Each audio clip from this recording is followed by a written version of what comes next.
إن الحمد لله نحمده ونستعينه ونستغفره ونعوذ بالله من شرور أنفسنا ومن سيئات أعمالنا. من يهده الله فلا مضل له ومن يضلل فلا هادي له، وأشهد أن لا إله إلا الله وحده لا شريك له، وأشهد أن محمدًا عبده ورسوله صلى الله عليه وعلى آله وأصحابه وسلم تسليما كثيرا. أما بعد، فاتقوا الله عباد الله حق التقوى وراقبوه في السر والنجوى. أيها المسلمون، أسبغ الله على عباده نعمه ظاهرة وباطنة في يقظتهم ومنامهم، وهو سبحانه يدبر الأمر في الليل والنهار، وبحكمته حجب علم الغيب عن الخلق، ولا سبيل إلى معرفة الغيب إلا ما يطلع الله عليه رسله. قال سبحانه: عالم الغيب فلا يظهر على غيبه أحدا إلا من ارتضى من رسول فإنه يسلك من بين يديه ومن خلفه رصدا. ومن نعم الله الباطنة وعجائب صنعه الباهرة أن أبقى جزءا من النبوة لمعرفة شيء من الغيب يطلع عليه من يشاء من عباده في منامهم. قال عليه الصلاة والسلام: لم يبق من النبوة إلا المبشرات. قالوا: وما المبشرات؟ قال: الرؤيا الصالحة. رواه البخاري. ففيها من بديع علم الله ولطفه ما يزيد المؤمن في إيمانه، فتنبئه عن الماضي والحال والمستقبل ما يغنيه عن كذب الكهان ونحوهم. وفيها حث على الخير وتحذير من الشر وبشارة ونذارة. وللرؤيا في الشرع مقام عظيم، فهي مع الأنبياء عليهم السلام تثبيت لهم في أشد المحن والأحداث، وهي وحي لهم دون غيرهم. قال إبراهيم لإسماعيل عليهما السلام: يا بني إني أرى في المنام أني أذبحك. فرفع الله مقام إبراهيم بتصديقه الرؤيا وامتثاله أمر ربه، فأبقى له ثناء صادقا جيلا بعد جيل. قال تعالى: وتركنا عليه في الآخرين سلام على إبراهيم كذلك نجزي المحسنين. ويوسف عليه السلام بدأت حياته برؤيا: يا أبت إني رأيت 11 كوكبا والشمس والقمر رأيتهم لي ساجدين. وتحققت رؤياه بعز له ورفعة، ورفع أبويه على العرش وخروا له سجدا. وأول الخير والنور لهذه الأمة كان بالرؤيا. قالت عائشة رضي الله عنها: كان أول ما بدأ به رسول الله صلى الله عليه وسلم من الوحي الرؤيا الصادقة في النوم، فكان لا يرى رؤيا إلا جاءت مثل فلق الصبح. متفق عليه. وفي غزوة بدر أرى الله نبيه صلى الله عليه وسلم النصر في المنام، فأخبر أصحابه به، فقويت قلوبهم واجترأوا على حرب عدوهم مع قلتهم. إذ يريكهم الله في منامك قليلا ولو أراكهم كثيرا لفشلتم ولتنازعتم في الأمر ولكن الله سلم. وبشر عليه الصلاة والسلام بفتح مكة في المنام وهو في المدينة: لقد صدق الله رسوله الرؤيا بالحق لتدخلن المسجد الحرام إن شاء الله آمنين محلقين رؤوسكم ومقصرين لا تخافون. ففتحها الله له بعد عام. وكان النبي صلى الله عليه وسلم إذا رأى رؤيا يقصها على أصحابه، بل إذا صلى الصبح أقبل على أصحابه بوجهه ويسألهم: هل رأى أحد منكم البارحة رؤيا؟ متفق عليه. وأصل تشريع الأذان إقرار من النبي صلى الله عليه وسلم لرؤيا رآها الصحابي عبد الله بن زيد رضي الله عنه قال: فلما أصبحت أتيت رسول الله صلى الله عليه وسلم فأخبرته بما رأيت، فقال: إنها لرؤيا حق إن شاء الله، فقم مع بلال فألق عليه ما رأيت فليؤذن به. رواه أحمد. قال ابن عبد البر رحمه الله: أجمع أئمة الهدى من الصحابة والتابعين ومن بعدهم من علماء المسلمين أهل السنة والجماعة على الإيمان بها. والرؤيا 3 أقسام، واحدة منهن حق لا بد من وقوعها، والاثنتان إما من الشيطان وإما أضغاث أحلام. قال النبي صلى الله عليه وسلم: الرؤيا 3: فرؤيا الصالحة بشرى من الله، ورؤيا تحزين من الشيطان، ورؤيا مما يحدث المرء نفسه. رواه مسلم. فالرؤيا الصالحة تسر المؤمن ولا تغره، وهي جزء من النبوة. قال عليه الصلاة والسلام: رؤيا المؤمن جزء من 46 جزءا من النبوة. متفق عليه. وهي من المبشرات الباقية بعد النبوة. سئل النبي صلى الله عليه وسلم عن قوله تعالى: لهم البشرى في الحياة الدنيا وفي الآخرة، فقال: هي الرؤيا الصالحة يراها المسلم أو ترى له. رواه أحمد. والرؤيا الصادقة جزء من النبوة، والنبوة وحي، والكاذب في نومه كاذب على الله أنه أراه ما لم يره. قال النبي صلى الله عليه وسلم: إن من أفرى الفرى أي أكذب الكذب أن يري عينيه ما لم ترى. رواه البخاري. ويؤمر يوم القيامة بما لا قدرة له عليه مبالغة في التعذيب. قال النبي صلى الله عليه وسلم: من تحلم بحلم لم يره كلف أن يعقد بين شعيرتين ولن يفعل. رواه البخاري. والرؤيا وإن اختصت بأهل الصلاح غالبا فقد تقع لغيرهم، فقد عبر يوسف عليه السلام رؤيا صاحبي السجن فوقعت، وعبر رؤيا الملك الكافر 7 بقرات فكانت حقا. قال البخاري رحمه الله في صحيحه: باب رؤيا أهل السجون والفساد والشرك. وقال ابن حزم رحمه الله: وقد تصدق رؤيا الكافر ولا تكون حينئذ جزءا من النبوة ولا من المبشرات، ولكن إنذارا له ولغيره ووعظا. ورؤيا النهار حق كرؤيا الليل.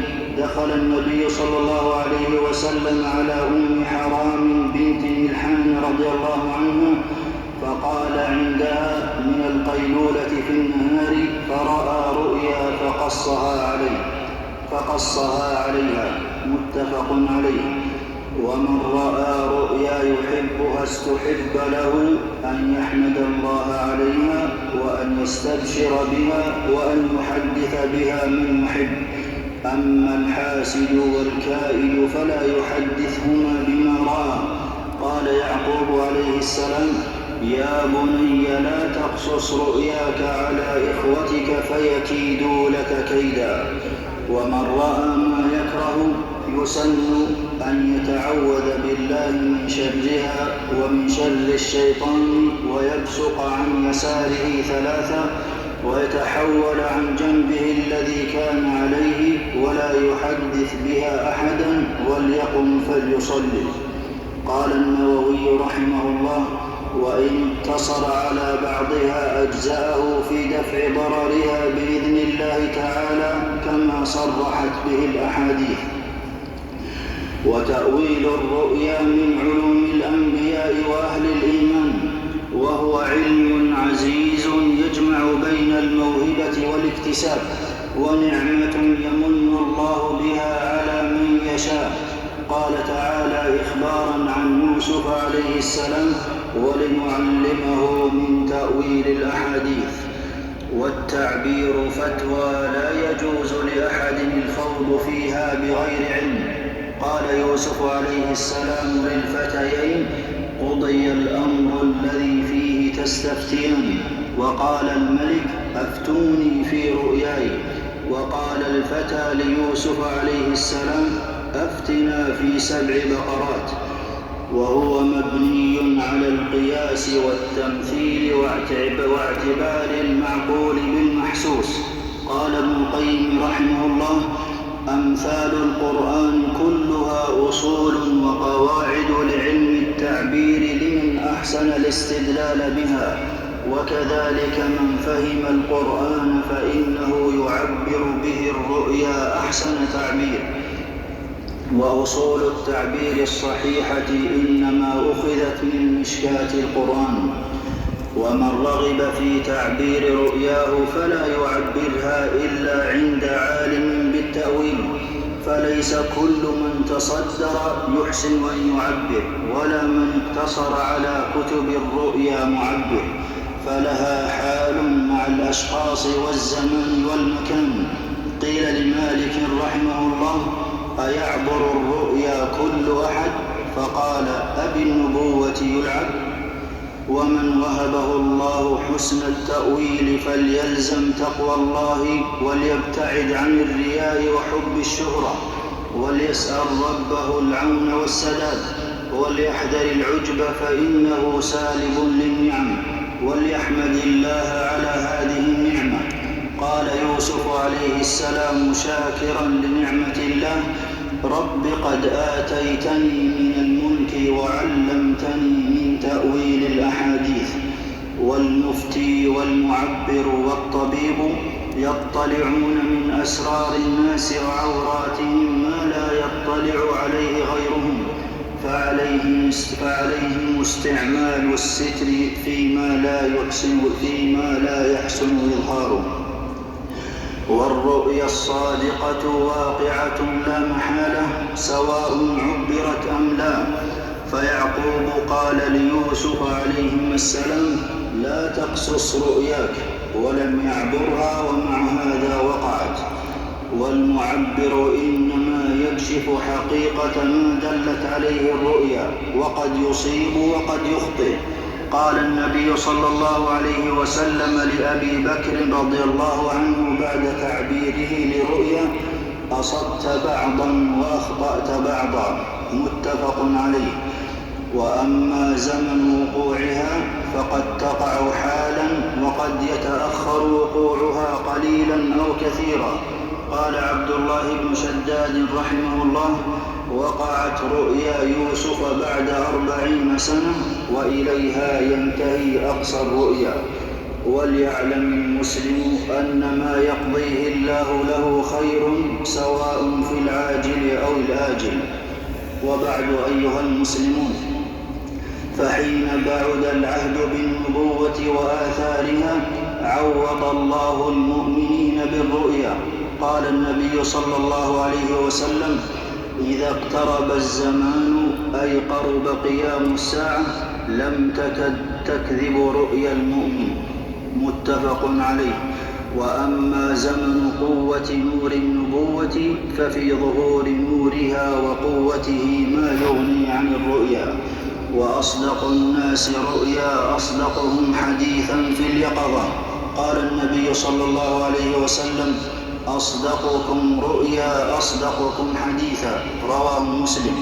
قال ابن حجر رحمه الله: من كان غالب حاله الصدق في يقظته استصحب ذلك في نومه فلا يرى إلا صدقا. وهذا بخلاف الكاذب والمخلط، فإنه يفسد قلبه ويظلم فلا يرى إلا تخليطا وأضغاثا. فالزم الصدق في الحديث ولازم التقوى تظفر بخيري الدنيا والآخرة. أعوذ بالله من الشيطان الرجيم. ورفع أبويه على العرش وخروا له سجدا وقال: يا أبت هذا تأويل رؤياي من قبل قد جعلها ربي حقا.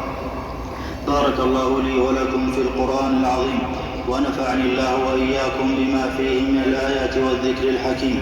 أقول قولي هذا وأستغفر الله لي ولكم ولجميع المسلمين من كل ذنب فاستغفروه إنه هو الغفور الرحيم.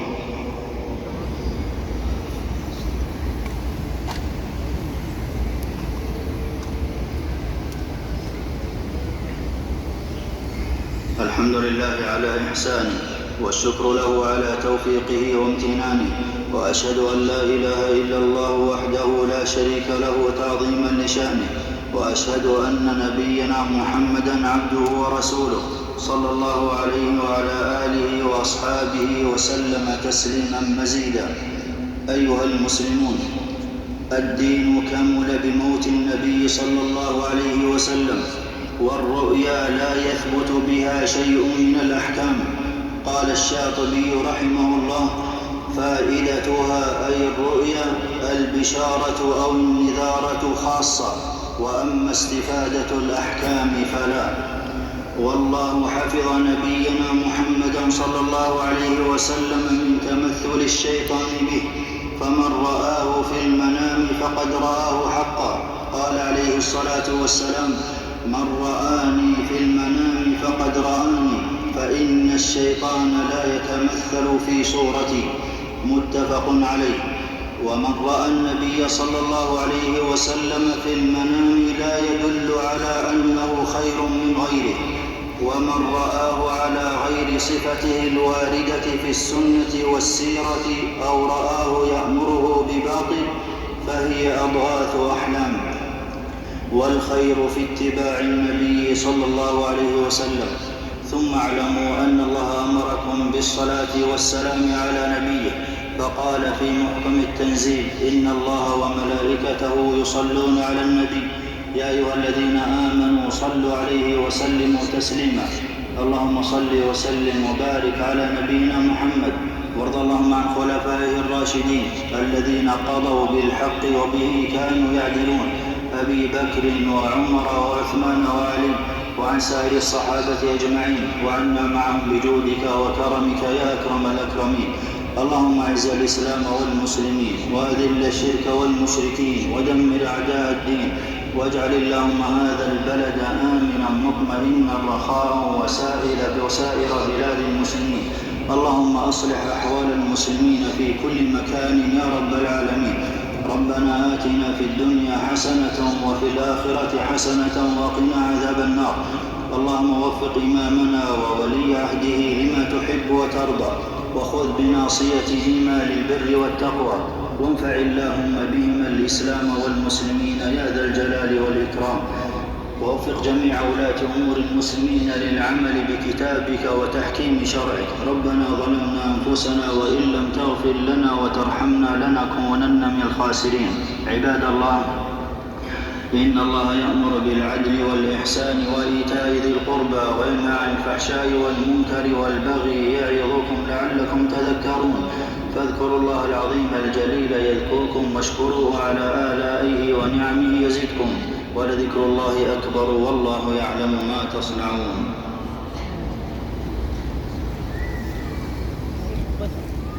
हाँ ये सर भी कुछ बार पहले जो करेगा वो बयान कर देगा।